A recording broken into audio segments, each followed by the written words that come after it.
നമ്മളെ കോഴിക്കോട്ടുകാരും മലപ്പുറംകാരും വണ്ടി ട്രിപ്പിനായിട്ട് ആദ്യം തിരഞ്ഞെടുക്കുന്നൊരു സ്ഥലം ചോദിച്ചാൽ അത് നമ്മളെ വയനാടായിരുന്നു. ഈ വയനാട്ടിലാണെങ്കിൽ ഇഷ്ടം പോലെ സ്ഥലം കാണാൻ കിടക്കുന്നുണ്ട്. അതിൽ പകുതി സ്ഥലവും നമ്മൾ പൈസ കൊടുത്ത് ടിക്കറ്റൊക്കെ എടുത്ത് കാണേണ്ട സ്ഥലമാണെങ്കിലും കുറേ അങ്ങനെ അല്ലാത്തതുണ്ട്. അങ്ങനെ ഒന്നായിരുന്നു കഴിഞ്ഞ കൊല്ലം വൈറലായിക്കൊണ്ടിരുന്ന നമ്മുടെ നെല്ലാറച്ചാൽ. അതുപോലെ തന്നെ വൈറലാകുമോ എന്നൊന്നും അറിയില്ല. പക്ഷേ അങ്ങനെ ഒരു അടിപൊളി സ്ഥലം തന്നെയാണ് ഈ കാണുന്നത്. ഈ ഒരു ലൊക്കേഷൻ വരുന്നത് വേറെ എവിടെയല്ല, നമ്മളെ കൽപ്പറ്റയിലാണ്. കൽപ്പറ്റയിൽ കമ്പളക്കാടിന് കുറച്ച് ഉള്ളോട്ടാണ് ഈ ഒരു സ്ഥലം വരുന്നത്. അതുകൊണ്ട് തന്നെ ചിലപ്പോൾ കൽപ്പറ്റക്കാർക്ക് പോലും ഈ ഒരു ചെക്ക് ഡാമിനെ കുറിച്ച് അറിയാനുണ്ടായില്ല. ചെറിയൊരു ചെക്ക് ഡാമാണെങ്കിലും കാണാൻ ഭയങ്കര ഭംഗിയുള്ള ഒരു സ്ഥലമാണ്. ചെറിയവർക്കാണെങ്കിലും വലിയവർക്കാണെങ്കിലും വന്ന് എൻജോയ് ചെയ്യാൻ പറ്റിയൊരു സ്ഥലം. കുളിക്കാനും കളിക്കാനും ഒക്കെ ഈ ഒരു സ്ഥലമൊക്കെയാണ്.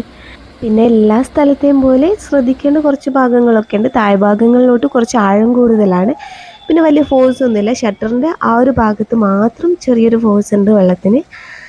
ഞങ്ങളൊരു ഉച്ച സമയത്ത് അവിടെ എത്തിയത്. പക്ഷേ നമ്മൾ ഈ വെള്ളത്തിൻ്റെ തണുപ്പ് കൊണ്ട് വെയിലിൻ്റെ ഒരു ചൂടും ഞാൻ അറിഞ്ഞേയില്ല. പിന്നെ ഈ സ്ഥലം അടിപൊളിയാണ്. കണ്ടിട്ട് നിങ്ങൾക്ക് മനസ്സിലായെന്ന് വിചാരിക്കുന്നു. അപ്പം സ്ഥലം ഒന്ന് വൈറലാകുന്നതിൻ്റെ മുന്നേ വേഗം വന്ന് കണ്ടോളി, വേഗം വന്ന് എൻജോയ് ചെയ്തോളി. അപ്പോൾ ശരി, ഓക്കെ, ബൈ.